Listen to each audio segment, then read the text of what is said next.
Tumatakbo para sa kagawad. Ayan. Hindi nagbabago. Sira ulo. Numero 1. Sa kalukuhan. Sa kagaguhan.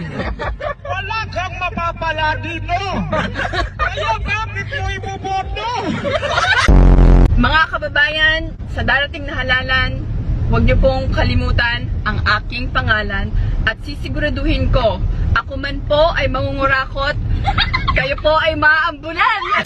Kapag nanalo ko sa darating na eleksyon, bibigyan ko ng puwesto sa gobyerno ang lahat ng mga kamag-anak at kaibigan ko.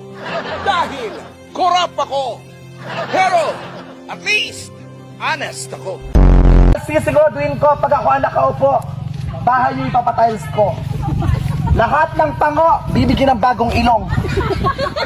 Lahat ng pangit, ipagpipray ko na lang kayo.